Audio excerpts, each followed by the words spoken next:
Hello and welcome to My Xbox and Me, episode 352. I am one of your hosts, MC Fixer, alongside the one and only Too Fresh Crash. Crash, how are you? I'm doing good. Yeah? You sure? Yeah. You don't sound too confident in that. I'm just a little tired today. I'm just having a tired day, you know? A tired day. Crash, I'm going to need you to sip some more coffee. All right, sip some more coffee and get into this podcast. All right, here we go. Don't drink it that fast. You're burning your tongue. I was going to take a big chug, but it's not. 100% plan on it. And the one and only Mr. Matt P. Video. Matt, how are you? I'm great, mate. I'm great. So for everyone who doesn't know, we had to do the intro again, which doesn't usually happen on the podcast, to be fair. But we had some weird technical issues, which was being very, very strange. And then Matt wanted to decide to make a thumbnail 10 minutes beforehand. Like, it's a whole thing, everyone. It's a whole bloody thing. But if you don't know, My Xbox and Me is our weekly Xbox podcast right here on youtube.com/myxboxandme. And, of course, all podcast services. If you want the show, I was about to say ad-free, but we don't run ads anyway. If you want to support us financially, head over to patreon.com/mcfixer. It does help go a long, long way and keeps the lights on, keeps the computers running until they crash. Who knows what happens then? But we keep on doing our damn thing. We ain't gonna chat too much in the start this week, boys. Patreon producers this week, Aaron Guard and the one and only FNH Paul. I'm meeting up with him this week, actually, FNH Paul. His last time in the UK. He's going back to America. It makes me sad. It makes me sad. COVID really destroyed us. Topic of the show this week. Microsoft reportedly wants to bring ads to free-to-play games.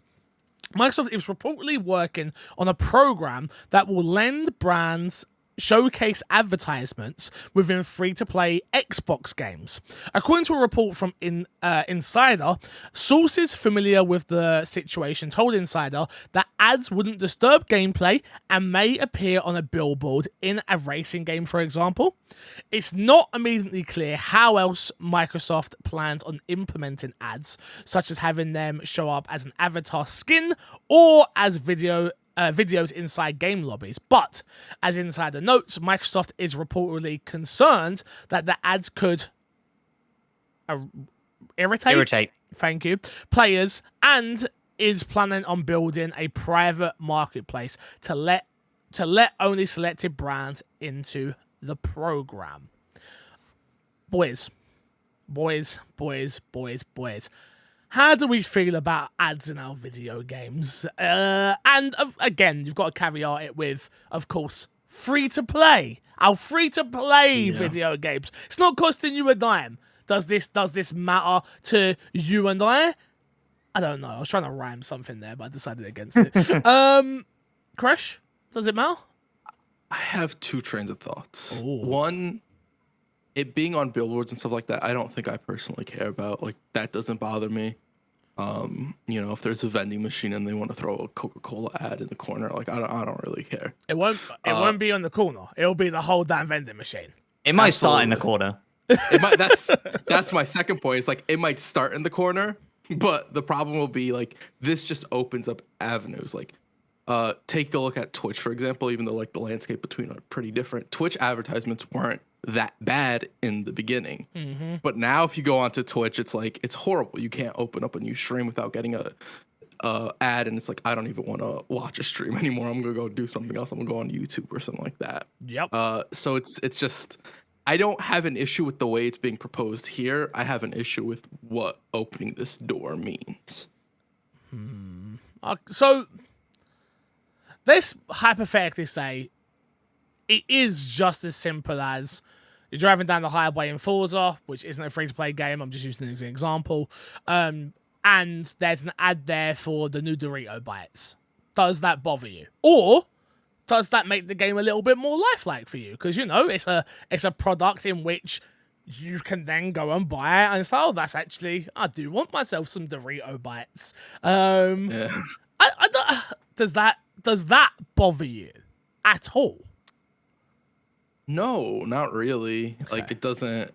for me personally, because it's like a lot of games have billboards with like fake ads and stuff like that, and I think some games have fun things in those spots, and not having those in certain games might suck. But for the most part, like I don't really care as long as it's in a free to play environment. It's different once we go to like, hey, buy this game, and then we're also going to sell you advertisements around the map. I think that's a completely different conversation. Looking at you, 2K. We're looking at you. I've played the NBA games. Trust me, that's a walking ad. It does my head in. Go on, Matt. Correct me if I'm wrong, but hasn't like FIFA done this for a really long time? Like the banner ads along the side of football pitches are kind of iconic. Like you would expect them to be there in a football game. I'm not a big football guy. I'm not a big FIFA guy, but I always thought they existed and they kind of paralleled TV football. Yes, no, kind of, sort of. So, Okay. yes, there are billboards around the football pitches, as Yeah. you would expect for it to be the most realistic. If I'm not mistaken, mainly all it says is EA Sports, and it's like Okay. Ultimate Team and stuff like that. Right. I've been playing FIFA since 1997, so yeah, I don't think they've ever... Football Manager has it. Actually, Football Manager, the game, you can, for people who ever play Football Manager, is on Xbox, so go check it out on Game Pass. You can actually click the ads in it, and it takes you to the webpage on Football Manager. But FIFA, no, I think they've actually been pretty good to keep it all as a within-game advertisement.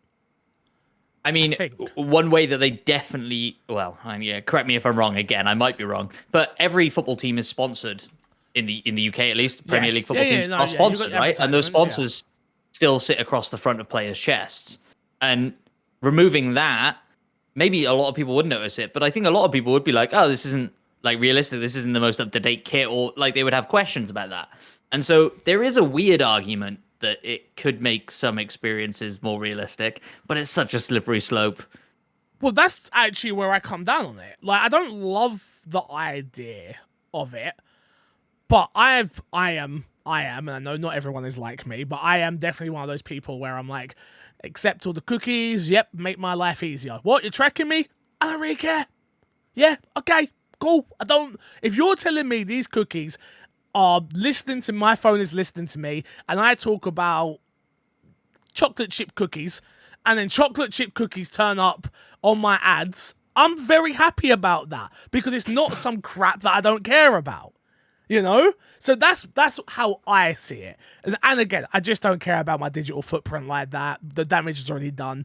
I've already clicked OK too many times, if we're being totally honest. Now, when it comes to my games, yeah, see, I'm kind of okay with it again. As long as it doesn't take away from the gameplay experience, and as long as it fits well, again, we're using FIFA, for instance. FIFA, go ahead. NBA, go ahead. Forza billboards, yes. But it's when we now start getting things like, I'm just throwing it out there. I don't know, Star Wars, the Lego Saga. And you can clearly see there's a purposeful billboard put into a level, and it's a clear advertisement board in this level, not because it makes sense for the level, but because they know now, we've become okay with the fact that we can now promote our newest Lego piece in this world, and it's going to be there for years and years and years and years. And they can just keep changing it out very easily. That's when I get a bit worried, when it doesn't make design sense for the game. Yeah, I do think a problem is that once they start the advertisements, whenever you see it, it'll never make design sense.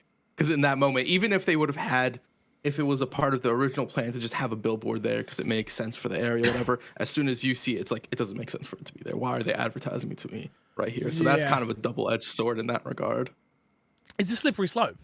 It's a slippery slope where absolutely. Again, if we draw the conversation back to what this is at this moment in time, free-to-play games, so you would assume a lot more smaller titles that maybe don't, a lot of free-to-play games are not successful. I know we think of free-to-play games as all successful and all this stuff, but let's say you are an indie developer out there that has just made their first free-to-play game, and then Microsoft, I'm sure this isn't for those people, but let's just play ball with me for a second. And then Microsoft has this program where they're at, well, we have Apple, and we have this company, and we have this company that would love to advertise in your game, and it's going to generate some revenue for you. I'm sure a lot of indie devs would be all for it. Like, again, it just has to make design sense. That's the thing that scares me the most about this. Yeah, I think the thing that immediately twigged in my mind isn't billboards in game. It's loading screens. Loading screens are dead weight. The tips they put in loading screens for 99% of players are a complete waste of time. And so we are now sort of, going into, or have been in, a generation where we were promised no more loading screens. That hasn't quite come to fruition. But like, do games start artificially inflating loading screens to show you an ad for a little bit longer? And there's plenty of data, I'm sure, on their back end that says people are willing to stick around for an 8-second loading screen ad, and they're not willing to stick around for 9, so we'll stick it at 8. Like, they'll be monitoring all of that if this comes in. And like you say, it's a slippery slope. I'm sure we could think of a million ways that this could be implemented well enough that wouldn't impact the gameplay experience, and 10 million ways that it would significantly impact our gameplay experience, and we wouldn't want to see it. And I think we will start to see things like that happen. The one thing that is good about sort of video game audiences is they're really engaged. And if something happens that they're not happy about, oh yes, they get heard. Yeah. A lot of the times they get U-turned on, right? And so we'll see it happen. We'll see somebody step over the line and get pushed back. Yeah. Sometimes do we blame that on the system of advertisements, or do we blame that on the developer that utilizes it in the loading screen, right? Because there's a distinct line there. Here's what I would say, right? It's something interesting I thought about. So imagine then, like, we've seen it on mobile games, right? Free-to-play mobile games, the standard is you finish a level or you die and you get an ad. They're gonna pump you with an ad as quickly as they can. That's not all free-to-play mobile games. That's not all, but I'm thinking of like Candy Crush. I'd say 99%. Bro, I've got games I've paid for that do that. Like, yeah, I'm with you. I'm with you. Carry on. So imagine a world in which Fortnite says, right, between every match, if you want, you can opt in for an advert. And what that gets you is the Battle Pass for free. You can pay for the Battle Pass, or you can have no Battle Pass and Fortnite remains exactly the way it is now, or you can have the Battle Pass for free, but you have to watch an ad in between every game. Fun fact, Smite does something similar to this, actually, where you can watch advertisements in Smite. And for every, I think it's like 15, they give you a booster, and then every 50, they give you a free chest in game. And you can just keep doing this over and over. They'll put a limit, some sort of a limit, like, oh, you're not just spamming the things and botting it or whatever. Sure. But they do have that to a degree where you can watch ads, and they give you something out of the game for it. Yeah. Do you remember when you used to be able to watch ads for bits on Twitch? Dude, yeah. Way back in the day, that's been a thing. That's actually a really good point. Yeah. We've been there. I don't. My thing is, this is where the problem lies, right? And it comes down to, I don't see a problem with it. You're a human being, and you can do what the hell you want with your time. The problem is it predatory to even have it there in the first place to give you said option? My mind goes to, you don't want to watch it, don't watch it. But other people's arguments would be, shouldn't be there in the first place.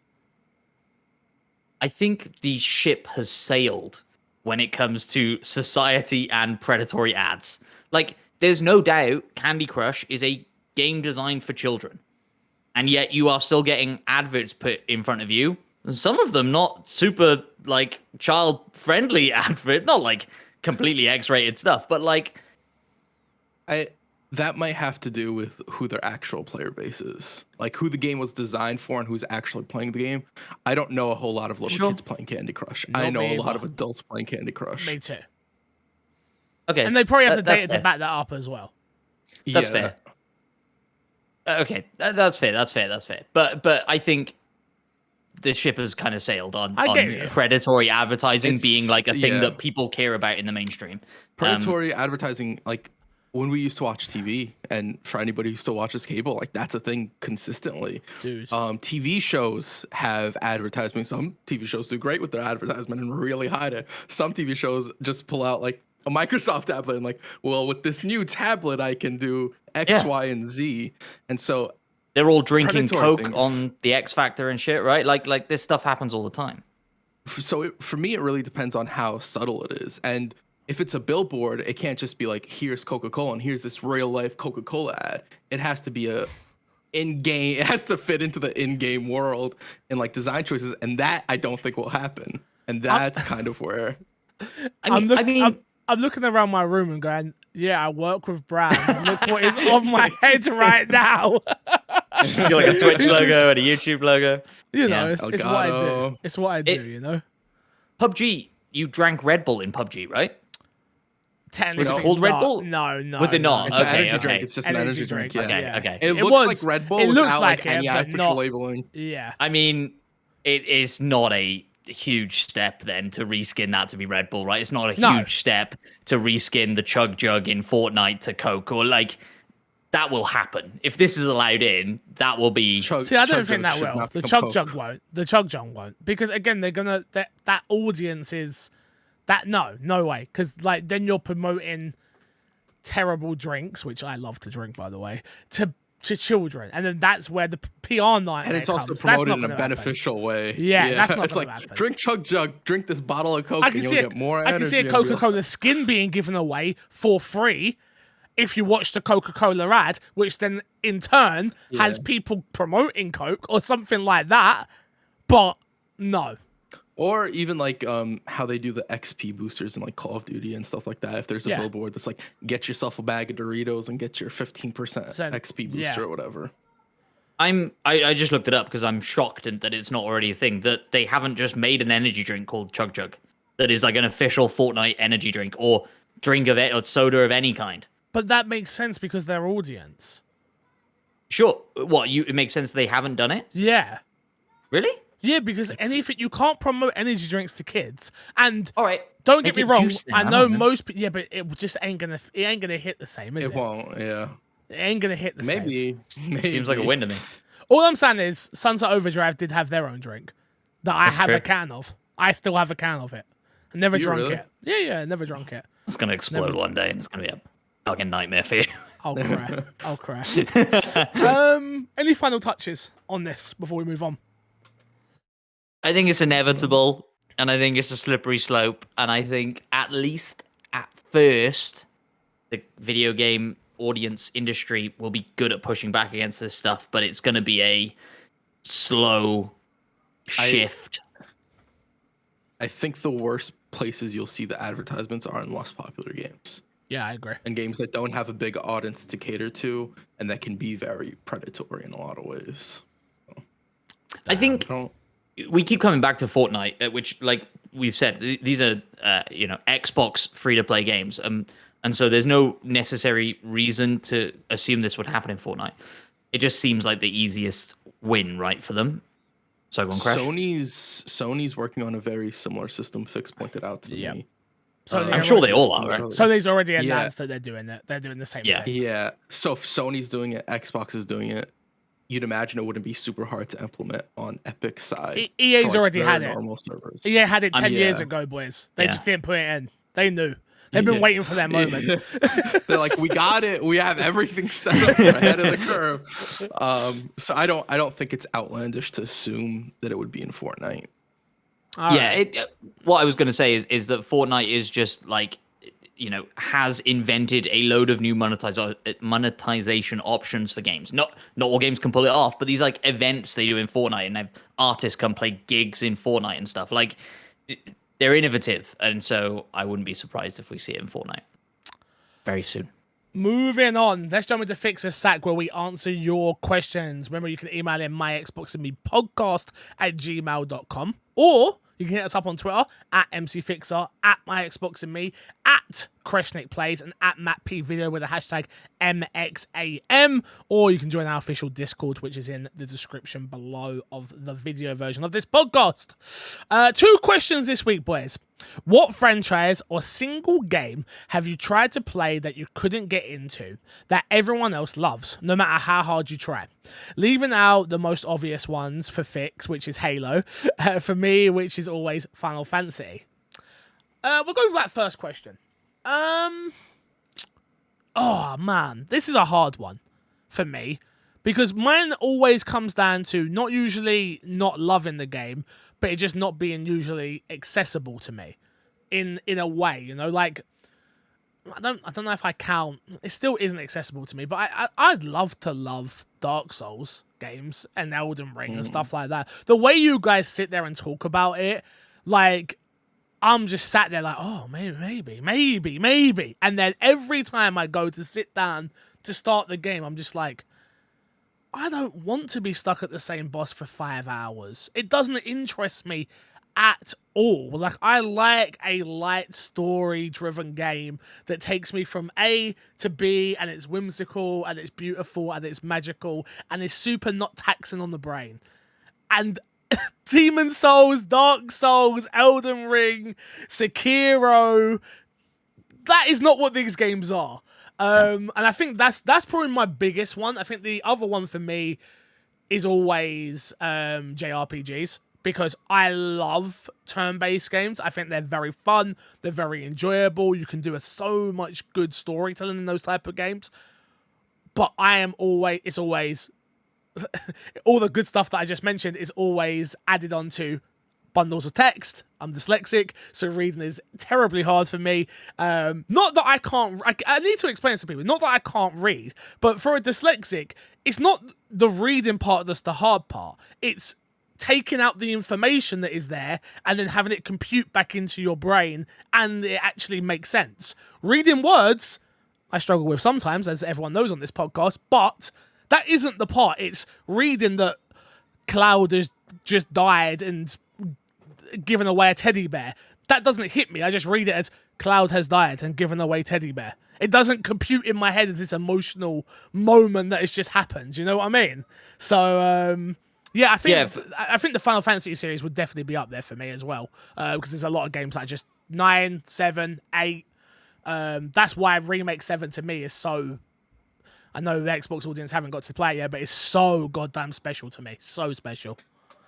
Matt, I was going to say the exact same thing about Final Fantasy, and I'm dyslexic as well, and dyslexia like is kind of like a weird like pick a mix of symptoms, if you like. Like some people have certain bits and others, and da. And for me, it's reading speed, and my reading speed is just so low, so slow. And so games like Final Fantasy, where it's just a lot of reading, is just like it might take a normal person 70 hours to beat this game, and it will take me double that. Which is actually why I kind of like Elden Ring, because all of the text chunks in it are very short and obscure, sure, and you've got to read between the lines a lot, but I can manage it. Anyway, so Final Fantasy is a series that I've never been able to get to. The first one that came to mind, though, when I read that was Mass Effect. And Mass Effect should be so up my alley. Like, big Star Wars guy, big sci-fi guy. I don't know. I've played, like, the first one and half of 2, and I was like, eh. And 2 is the one that people rave about, so if 2 can't get me in, surely none of them. Because I played the first one. Is it because, well, that might be it. Is it because of other people's expectations of the game as well? Because that's always something that struggles with me. It's like when you've had a person say to you, and don't get me wrong, we've done it on this podcast before, I'm sure, to other people, where like, this is the best thing ever. Then they play it and they're like, yeah, it was all right. It was good. It was good, but like I find that I was on IGN podcast Unlocked this week, and they were talking about Portal. And I was sat there listening to these 3 amazing human beings talking about Portal 2 and how they want a Portal 3 and it's one of the best games ever made. And I'm sat there watching the B-roll that they're putting up on there, and I'm like, this game looks boring and it looks bland and it's puzzles and it's that's just the way it is though, right? Like it just doesn't. Not all video games compute the way other people see them. I'm usually on the outlier.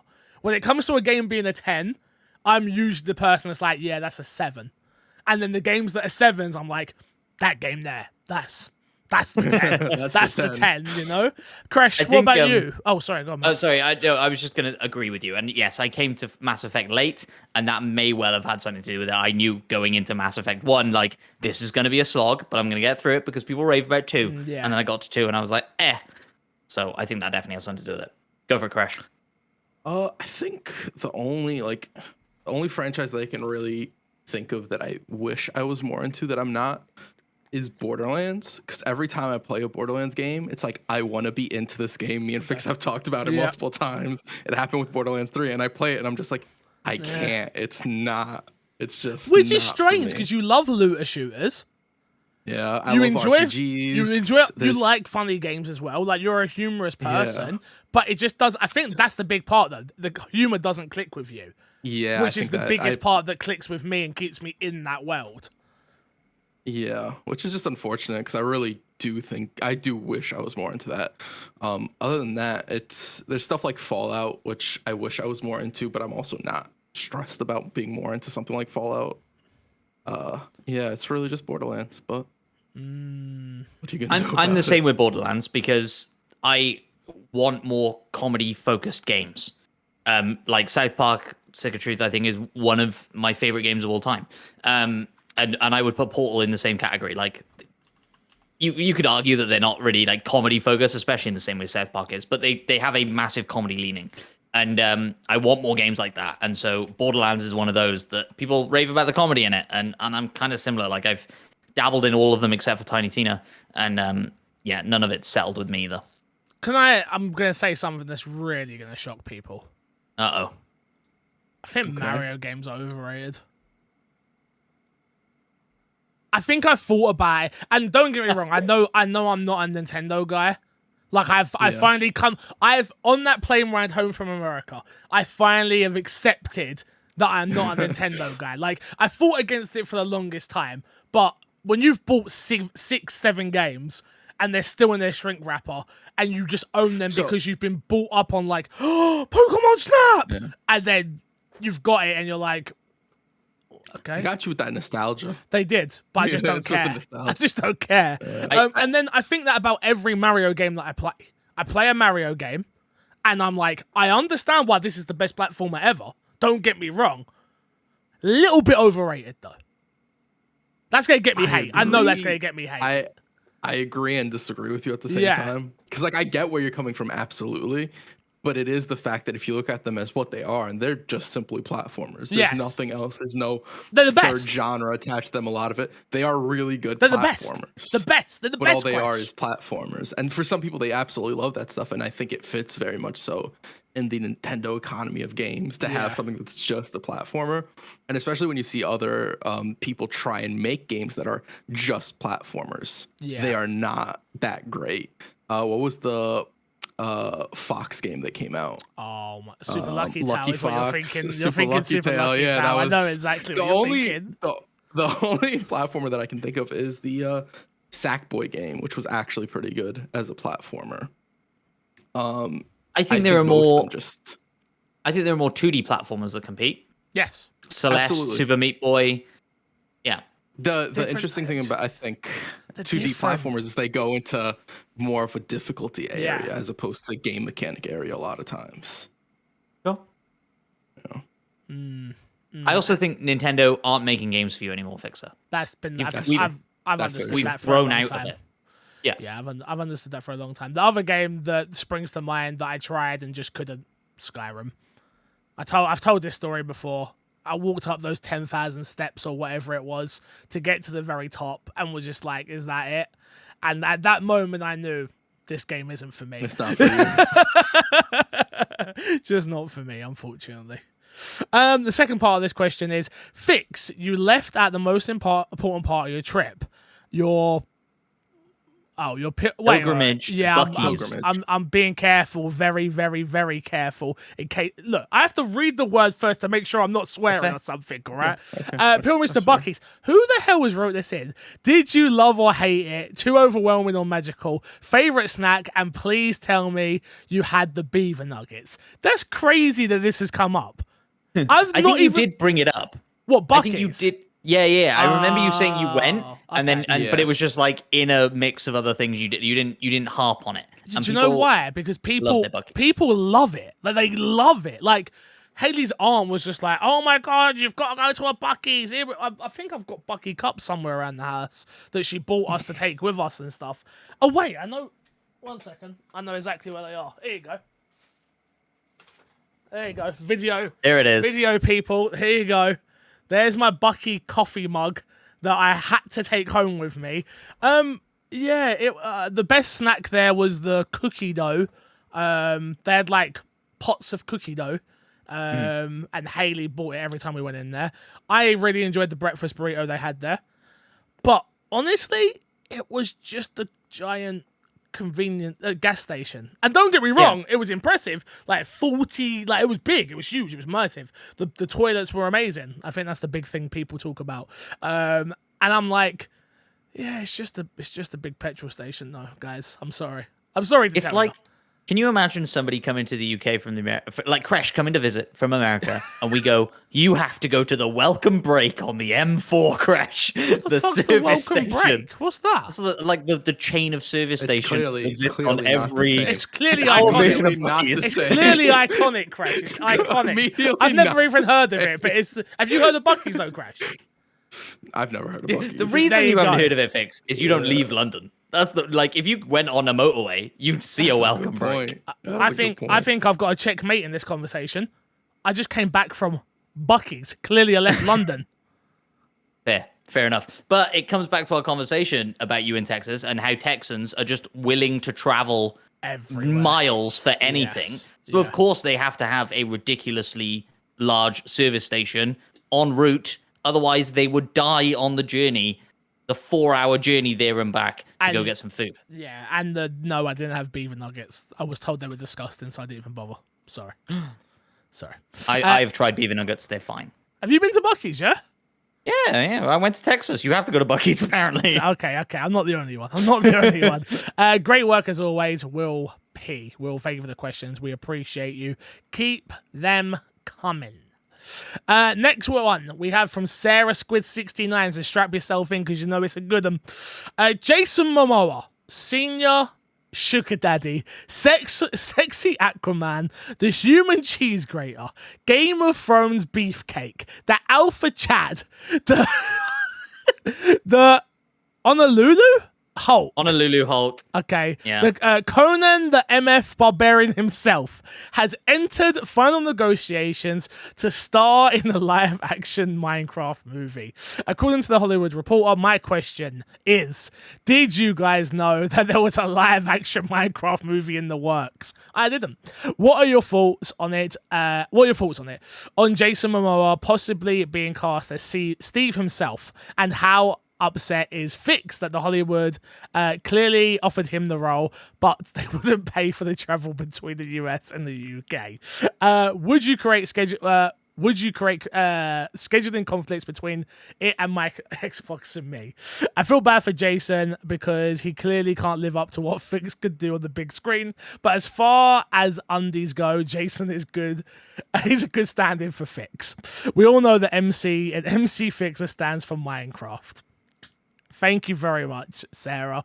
You're always an experience to hear from you on the podcast. Always. To answer the real question here, no, I didn't know until I did Podcast on Lot the other day. The other pieces of news coming out of this is they're going to lose the license if they don't make the movie before 2023, which is always good. So we all know a rushed Minecraft movie, live action, starring Jason Momoa is coming out. Now, my question is, screw Sarah's question. We all know I would have looked way better in undies compared to him. That's facts. I want to just clear something up. It doesn't say undies. I know, but I wanted to change it so it sounded better for me. Yeah. You were meant to just let it go. And then I was hoping she was going to then, write in and be like, bro, I didn't say that. Why are you putting yourself in this conversation that's not there? God damn it, Crash. I just need to clear that up. Can't have no fun around here. Can't have no fun around here anymore. You put a bad image in my head. I had to clear it up. Me and my undies? Yeah. Standing next to Jason Momoa in his undies, it's like the good and the bad. You can take whichever one you want to be good and whichever one you want to be bad. I'm man of the people, yeah? My fat will then inspire others. Him, he's all bones, and that can't be natural all of the time, all right? I'm just saying. Anyway, this is going to be terrible. It's going to be so bad. Like, I don't get it. I don't know how you would make a Minecraft, unless this is a completely, like, 3D movie. I don't know how you would, like, make a Minecraft movie good, other than, like, what they've done with the recent Jumanjis is having real people go into the Minecraft world. I don't know. I just no faith regardless. Yeah, it's been done. We all know that Chris Pratt is cast as Mario. Like they're all they need is a big Hollywood name attached to these things to get the money rolling in so they can make the thing. Jason and even Momoa worse isn't in this that guy. case, it's because they're about to lose the license. Yeah. So that's why they're doing it. Like, it's so transparent. And you're right. Like, how on earth do you make a live action Minecraft movie unless it's like the Lego movie wherein you cut to Jason Momoa and a kid playing Minecraft on a computer every now and again, but the bulk of the movie is 3D animation. Like, it's so stupid. It's ridiculous. It's actually upset me a little bit. It upsets me because I feel like Minecraft's done actually quite a good job in protecting its IP and not licensing it out to everything like it could have. Like, we could have been getting a load of crap. And Microsoft have been pretty good about it. Why did they give this to WB to do, number one? Why are they going to allow them just to put out a garbage film? I know they've paid for the licensing, that's why, and that's why it's going to get made. I understand the reasoning. I'm just saying why in my head, like why? It just seems bad. It seems bad all around because anyone who thinks of Minecraft and understands our industry, not the film industry, is going to think that Xbox had a part to play in this terrible film. To defend the decision for it to go to Warner Brothers, even though I don't think this is going to be a good game, Warner Brothers does make the Lego movies and does Lego stuff. So you can make the argument there is a team at Warner Brothers that could possibly make a good Minecraft movie. I just really don't think this will be it, even if they get that team, because there won't be enough time to make a good movie. That's good. Yeah, I agree with that. Imagine we go back in time and we hear that Will Ferrell is going to star in the Lego movie. And we would all be like, oh, that's going to suck. And it was pretty great. And so maybe this is fine. Yeah. I said the only way this is good is if they let Seth Rogen do it. If Seth Rogen does it, and not as crude, obviously, but that sort of humor, I think would work, and it would get a lot of people on board. Where I know what they're going to go with. They're going to go with the, come on, guys, we've got to do it. I'm Steve, and it's going to be, oh, God, no thank you. No thank you. Kill me now. And I saw Morbius the other day, and I'm still scared. Oh, it's terrible. Talk about the poster. I've not heard great things. It might be the worst film I ever seen in cinema. Wow. Ooh. There you go. And last question in Fix the Sack. Dear Matt, Crash, and Corey, motherfucker, who the fuck are you calling Corey? And I've been trying not to swear on the podcast, but you've just got that out of me, all right? It's MC Fixer to you. Yeah, you call Corey MC Fixer, guys. I hope all is well. Have you ever thought about entering the podcast into the podcast award competition? I saw this UK-based one advertised on Twitter and noticed their category included a free listener-voted category that can be entered for free. Note, entries close on the 11th of April. We totally missed it. No, we totally missed it, but that's fine. Are you entering? And if so, you have my support and my vote. Keep up the good work. Origin Cookie Man. Nah, no. And we've been asked to do these so many times over and I've never spoken about it. I've always viewed these things, they are schemes to just get you to buy a table. Because even if you win the award, if you don't show up for the award, you don't get the award. They give it to somebody else. And it costs like well over £1,000, if not more, to even get a table. I would rather just take Matt out for pizza and send Chris some money and be like, hey guys, we won the award. Like, I'm not giving some company well over thousands probably at that point of pounds for them to say, congratulations, you got your audience to vote on something and you beat out a couple of other podcasts. No interest personally, and that's why I've never done it before, and that's why I don't think I'll ever do it. Allegedly, as well. Allegedly. It would also be quite a good way for a company to gather up a lot of. I'm only laughing at myself, so I'm trying to dance around. To gather up a lot of people's email addresses and information, and then sell them onto third-party companies. Of course. Allegedly. And that's why we don't do it. There you go. Boys, while I check the podcast reviews, let's jump into our first game for What's Been in Your Box. What have you been playing? Crash? I've played no new games this week. I apologize. My God, you're terrible at this job. Wow. I'm horrible because I jumped into an old game. Oh God, what did you start playing? That I shouldn't have. Smite. I started playing. Matt. I never stopped playing Smite. So I don't get back into It's Smite. like the Hulk. I could talk about Smite every week if you wanted me to. Mm-hmm. I'm not going to. I started playing Cyberpunk again. Oh, no, that's good. That's good to hear. Yeah. Okay. Yeah. How is it? Yeah. Look, my opinions on it haven't changed since the first time because I enjoyed it my first time playing through. Because I had no bugs when I played through the first time. Because I played it on the Series S and it ran best on the Series S. So It's the one time I'm ever. very. When the consoles were first out, whenever games had bugs, the least amount of bugs were on the Series S. Correct yourself and watch yourself. Okay. I'm sorry. No, I enjoy it. I liked it the first time around. I like it this time. I will say I really enjoyed the world they created and not necessarily the product they created. Because there's a whole bunch of stuff as I'm playing it that are like, I wish this was different. I wish this functioned different. I wish the hacking was different. I like the idea. I like the setup. Different. I like your role in the world. I just do not like the way you interact with that world, I guess.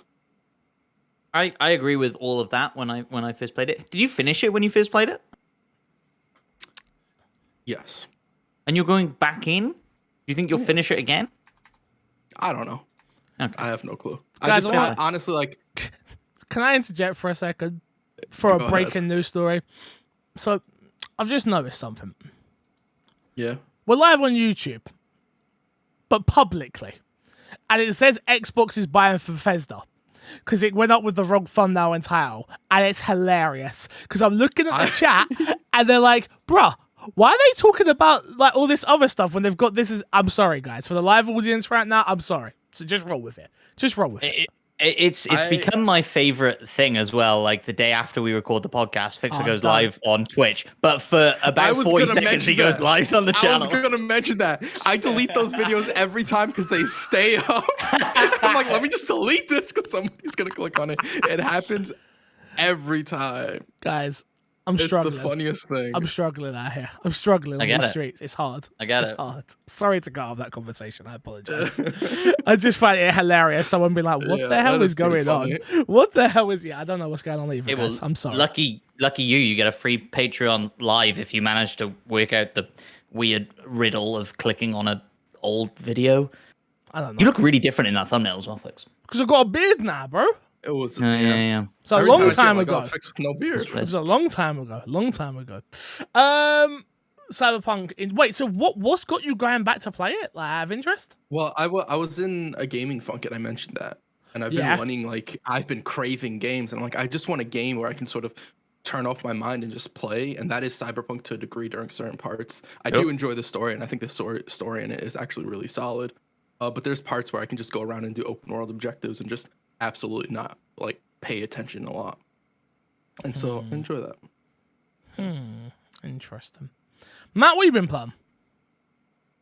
Same as last week, Elden Ring and Lego Star Wars. Put some more time into Lego Star Wars. You'll be glad to hear I unlocked your favorite character, Fixer. Jar Jar. Come on, big Jar Jar. I've unlocked Jar Jar Binks. Not that that's hard. You get him in literally the first 10 minutes, probably we're playing episode 1. But yes, it's great in it. It's bloody good. It's really good. It's great. So is Elden Ring. Although it's kind of I've been hearing rumors, Crash, maybe you can back this up or not, that patches lately have been increasing or adding content. For Elden Ring? I Yeah. don't believe the newest patch has added content or the Okay. last one. They did have a patch that did add some content. I don't think the last two have added anything. Oh, okay. I thought I heard something about a patch adding some stuff to Patch's questline, and I was like, "What?" Possibly. I do know that they fixed a bug for a questline. I don't think it's his questline though. Okay. And I could be wrong about that. I do know the latest patch like buffed a whole bunch of stuff, which I do want to mention this for a second. I do like that Elden Ring's doing that. Instead of nerfing stuff and like sort of everything is going to be balanced on the low end, they're trying to balance stuff on the high end, which I think is good. That makes the game more fun as opposed to making people have to do more and try harder in some senses. Yeah, I get that. They did nerf a couple of bits, didn't they, early on? Anyway. Yeah. This patch they nerfed stuff as well. They nerfed blood build and something else, if I'm not mistaken. But they buffed like across the board most things. I'm loving it. You know, it's the best game ever made. We've talked about it before. What the hell? Jesus Christ. It's the best game ever made now. Matt, you've got to stop being so hyperbolic with the way you speak about video games. Just a question. Matt, is Elden Ring the best game ever made, or is it like Are you okay, Fix? Because I'm okay, and it sounds like Crash. Chris is a robot, man. but he just said, he said, is the best game Lego Star Wars or Elden Ring? Elden Ring. Okay. That's what you said, right, Crash? That is, yeah. Oh, you're a solo robot. I'm going to leave the Discord and join back in. Nah, you're good now. No! God damn it, Crash. Why you gotta do us like that? I would have moved around. You were fine. That's fine. Will be back. Don't worry about it. Alive. I've been playing Fortnite. Have you? Have you actually? I played. Yeah, I played. No invites. No, That's crazy. Yeah, I was playing solo. Wow. I was playing some solo Fortnite. So crazy. That's wild. You guys wouldn't have wanted to have played at the time I was playing either. What time are you playing? Like early in the morning, my time. And what time's early in the morning? Like 6. Might not been to bed. You might not have. What you mean, like the good old days, Crash? Oh, that's 1 a.m. for me. I could very well be up. Well, Matt definitely weren't going to be around, but yeah, I wanted to mess around and see if it was still fun. Enjoying solo, and yeah, I forgot how good that game is. Like every time I play it, I'm like, man, this is a good game. It's a good game. Unlike PUBG, because every time I play that, I enjoy playing PUBG, but I also like, oh yeah, no, this isn't a good game. It's fun to play, but isn't a good game. Where like Fortnite is like, oh man, this is a good game and it's fun to play. Yeah, I'm so happy they removed building, or they've got a remove building mode currently. Yeah, for now, it's a lot of fun. One of my colleagues is very into Fortnite. Has been from the very start. Takes it. Doesn't take it very seriously, but is very good. And they were moaning today that now what you have is all of the people who are good at shooting in the shooty, and all of the people who are good at building in the building mode. And so both lobbies are now kind of just harder, and you don't get very many rubbish bot people running around. Yeah. So they were moaning about that. They'll get over it. Let's play some Fortnite, guys. Get good, as the Elden Ring players say. Fair. That's fair. All right, let's get into this week's dashboard and run through it real quickly. Certain Affinity announces a deeper commitment to Halo Infinite. Certain Affinity has been a long, close partner of Microsoft's and Xbox's, and having worked on Halo games for years, we have it on good authority that the studio is also contributing to other upcoming Xbox games, including Perfect Dark, while potentially also making an all-new exclusive of its own, dubbed Serpent? I have no idea. I don't know how you say that word. Surretta. Sorta. We'll go with This is quality podcasting. Sure. Today, the studio announced that it is, quote, deepening, end quote, its contributions to Halo, specifically to work on Halo Infinite, which has been under scrutiny for its recently slow pace of updates. Earlier in this year, revealed that Certain Affinity is working on our all-new Halo Infinite. a new mode for Halo Infinite codenamed Tatanka, and today it would appear CA has confirmed it. Do we think that's the Battle Royale? Do we? Is it? Yes. I think it was yeah. Jez Corden, I believe, has been rumoring that it's the Battle Royale. From the information he has, it's the Battle Royale, and I'll trust him over Matt shaking his head no. 1000%. That goes without even saying. 1000%. Let me say, I want it to be the Battle Royale. I hope that it's the Battle Royale. Why do you think it's not? I don't know. Maybe Xbox sees that as exactly. Maybe Xbox sees that as like too important to give to Certain Affinity over 343. I don't know. I'm probably wrong. I hope I'm wrong. I get what you're saying, but my question would be like, A, who knows if it was 343's decision to do that as opposed to Microsoft's? Sure. Because Microsoft's a lot of hands off. And B, who's to say that if it is Microsoft's decision, Microsoft's seen what 343's done with Halo in its totality, and to say Halo's the only studio that gets to do anything with, or 343's the only studio that gets to do anything with Halo. No, I don't think they're necessarily saying that. And I don't. Sure, it's the Battle Royale. Tanka's the Battle Royale. You've changed my mind. I don't like that you changed your mind now, Matt. I just wanted a good argument. I didn't have one. I didn't have a good argument. Do you know what I love most about that though? Is Matt going, I'm fine, whatever. Whatever. Like, I don't really care that deep about it, so whatever. Yeah, that's basically it. Moving on. Amy Hennig and Skydance new studio are working on a Star Wars game. Uncharted director Amy Hennig is getting a second shot at working on a Star Wars game. Developer and publisher Skydance New Media announced on Tuesday that the team is working with LucasArts Games on a Star Wars game. The title is described as being a, quote, richly cinematic action-adventure game telling original stories, end quote. I'm excited. And I'm not a Star Wars, as you lot know, I'm not a Star Wars guy, but I enjoy good stories. I did enjoy the last Star Wars game that we got from, name. Fallen Order? Yes, but I was thinking of the studio name. Titanfall. Respawn, thank you. And yeah, I've always thought an Uncharted-like Star Wars game would work perfectly. And with that deep, rich storytelling, which obviously Amy is known for, I feel like this can work. And that, again, I said it on Locked, I'll say it here. I play games for stories. And if you're telling me you're giving me one of the best story writers out there is going to work on a game, I don't care what the IP is, I'm going to want to check that out. So with that being said, perfect. It's a Star Wars game. Star Wars are good. It is a good universe. It is good fun, and there's a lot that can be played with here. I'm all for this. All for it. Yeah, I'm kind of in the same boat as you. We've talked about me and you have talked about Star Wars a bunch, Fix. On how not the biggest fan. I don't hate the universe. I've always wanted something in the universe that makes me like, oh, that's cool. Yeah. And I don't think any games have done it for me personally. Jar Jar though. And Jar Jar is the exception to every rule ever. Okay. So yeah, I'm looking forward to this. It also, the fact that she was working on what's the game that got canceled that I can't recall off the top of my head. Star Wars 13? Yeah, that's the one.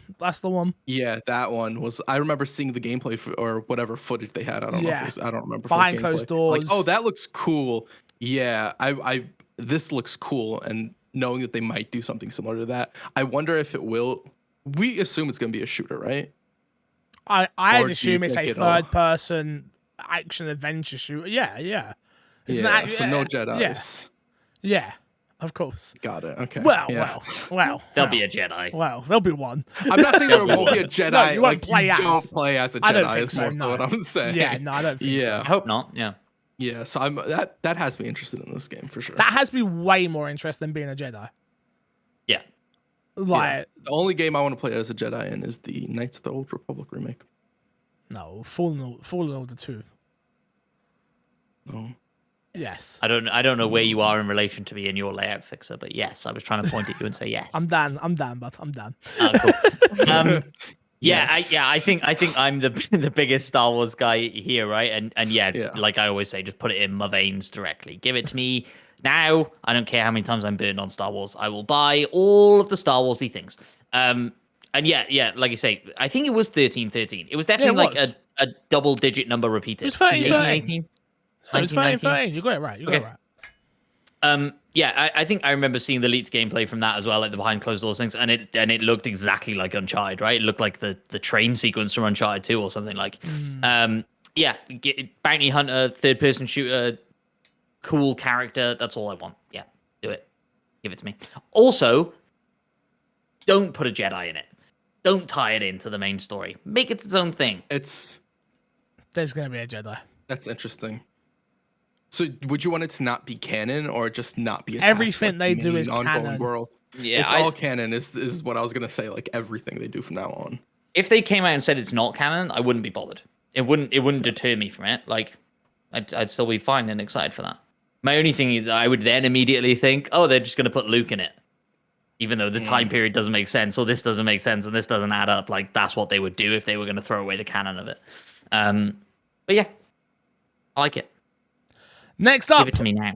Sega working on Jet Set Radio and Crazy Taxi revives, I guess, of these two iconic series. Bloomberg reports that Crazy Taxi has been in development for at least a year and could be released within the next 2 or 3. The reports also note that both games are still in early development overall and could still be cancelled. The reports also note that the game that the quote super game project led by Sega chief Shiyashi Tashumi currently encompasses 4 games. We got a question here from Origin Cookie Man. It says, congratulations Fix on featuring on another podcast, Unlocked, with the rumoured new version of the arcade classic Crazy Taxi potentially in the works. It has me excited at which multiplayer direction the devs might take.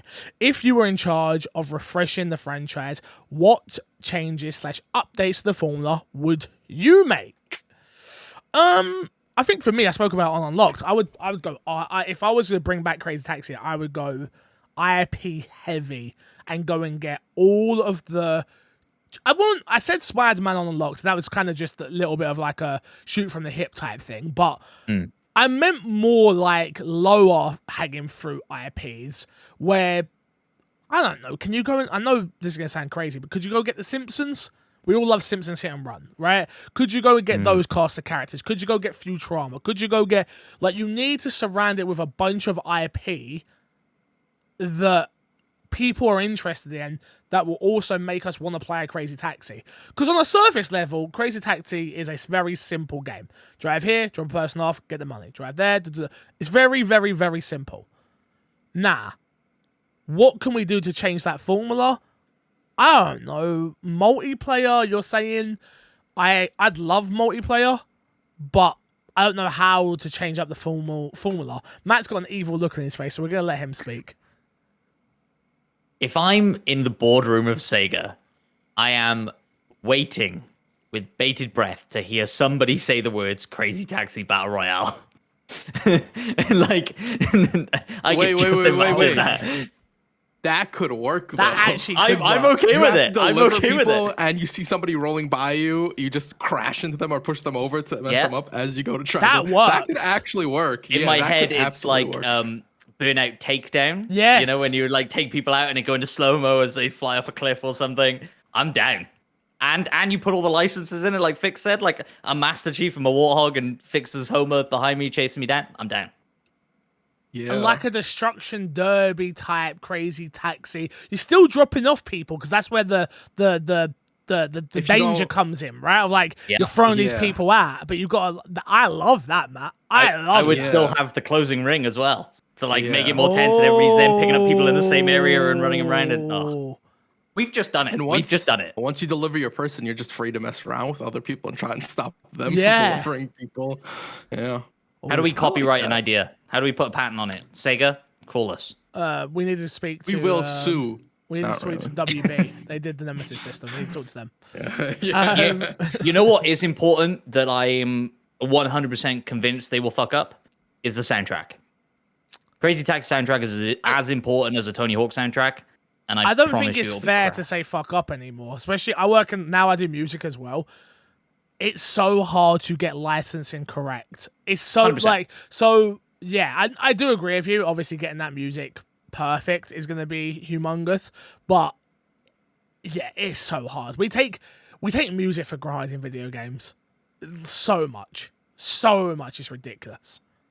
But yeah, I'm looking forward to it though. I'm looking forward to checking out a new Crazy Taxi. Next up, big one for me actually, Streets of Rage film in the works. I'm not going to go over this too much, but I have been a Streets of Rage fan since that was probably my earliest memory of video games, is Streets of Rage. So to hear that there's a Streets of Rage film coming out excites me.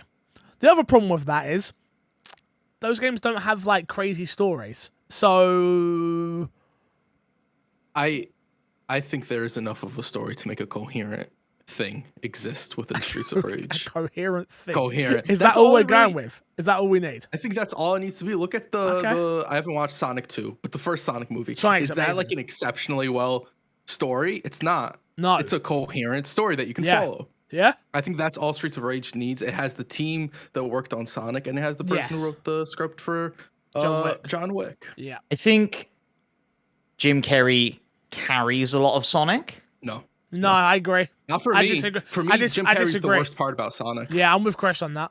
That's a shocker. Yeah. No, I don't think he's bad in it, but I don't No, think he absolutely carries not. the film like it wouldn't have been Yeah. successful without him. Okay, I disagree, but that's fine. What I was going to say is, who do you cast in the Streets of Rage duo? The Rock. I immediately thought of The Rock Duo? as well. Duo? What do you mean duo? There's It's got to be four two. people. You got to if you're going to do Streets of Rage, you got to do 2-player. It's got to be Co-op. 4. You need all I think 4 of the it'll main be- characters. It'll Who are you probably be all for? the main characters in the Yeah. It's got to be all the main characters. game. Yeah. You got The Rock, Channing Tatum Sure. as Axel. Who are we gonna put as Blaze? Oh, I don't know. You think of some success. Give me a successful female actress as Blaze, and then we need little kid on skates from number 2 because he has to be in it. He has to. Oh, absolutely. He has to. He's iconic. He has to be in it. I used to love playing as him. Of course you did. Everyone loved playing He as was the him. best. 100%. The question is, because it revolves around fighting, do they get people who can do their own stunts, or do they get people, No. or do they do the stunt doubles? They do stunt doubles, right? I'd love it if they got a whole bunch of actors who could do their own stunts. No, that's But not I don't gonna think too happen. many big name actors could do it.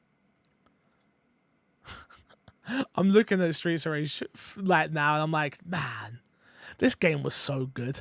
You don't understand how good this game was back in the day, and I used to think it's never gonna get better than this. And now, Do you look at wanna- us. We do you wanna got be games like really- Gears. Go You want on. to be really upset with me for a second? You've never played Streets of Rage. The reason that I said 2 people is because this entire time we've been talking about Streets of Rage, I've been thinking about Double Dragon. Double Dragon would not make a good movie. So we have It would make- we have the Rock as Max. We have Channing Tatum as Axel. We need someone as about, Skate, and we need someone as Blaze. How about Gamora from Guardians? I don't think she'll fit in this universe, Gamora, personally, but I think The we can try. But does The actress. Rock? Okay. Dung. I meant more Gamora, the character. Jesus, jokes are flying over your head Okay. today. Jesus Christ. All right, you know Okay, what? got Let's you. wrap it That up. did Moving not- on. Assassin's Creed not- Origins is in did Game not- Pass. Congratulations, Game Pass subscription people. Yay. Last piece of news, The Witcher 3 Wild Hunt for Xbox Series X and S has been delayed due to development reconstruction. So for people who don't know, the developers of this Saber have been taken off of the project, and it has gone back to CG Projekt Red in-house, and now will be postponed indefinitely. Crash, why do you think they did this? There's a lot of theories out there. I honestly have absolutely no theory as for why they did this. They wanted to do it in house. Okay. Matt, what do you think? I mean, the easiest assumption to make is that they saw it and it wasn't shaping up the way they wanted it to. It wasn't on schedule. It was over budget. I don't know. But we'll never know what goes on behind closed doors. But that's what I would assume. Theory fix. Pardon? Hit us with a spicy theory. I don't have one. No, I don't have a spicy. There's just a few out there. I don't personally have one. There's a few out there. No, yeah, I agree with both of you. I just think it's a case of they can't afford another flop. I said this before, I'll say it again. Yeah. They cannot afford another flop. There are too many people out there, such as myself and others, who are like wary of them as a studio now due to what Cyberpunk was. Which I know it isn't the worst game in God's given earth, but it still burnt me. Yeah. I wasn't happy with what I got. So they just can't afford to even mess up a remake of this caliber. No way.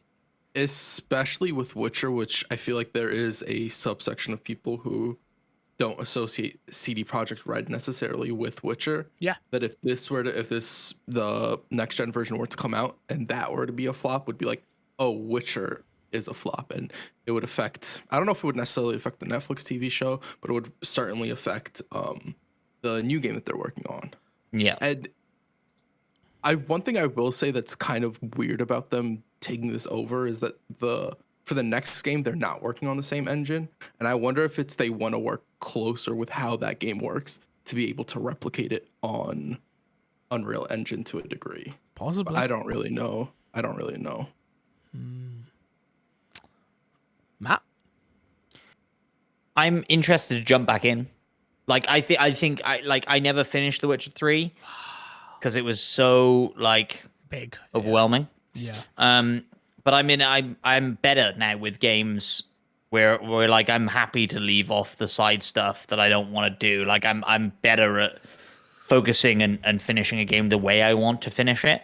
And so I could imagine myself going back. Whether or not I'd finish it, I don't know.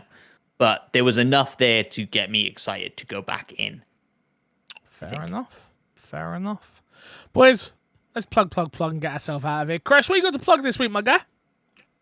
Go to the Discord. If you guys think of a question at any point in the week, in the middle of the night, I want you to wake up. You dream of a question, wake up, go to that Discord and drop that question, and go back to sleep. Crash is sick of having to ask you all for questions and you all coming up with them on the day. That is the problem, everybody. He's too nice to say it, but I'll say it. Ask your questions before Tuesday or Wednesday, please, because that's when we record the shows usually. Please. I will also say, generally, at least from me, if I get the question ahead of time in the Discord, I will have thought of a better answer than the day of. I agree. Yeah. If you're going to hit us with what game on the desert island, I'll have a better answer than Football Manager for you every time, okay? Yeah. Okay. No, you won't. True.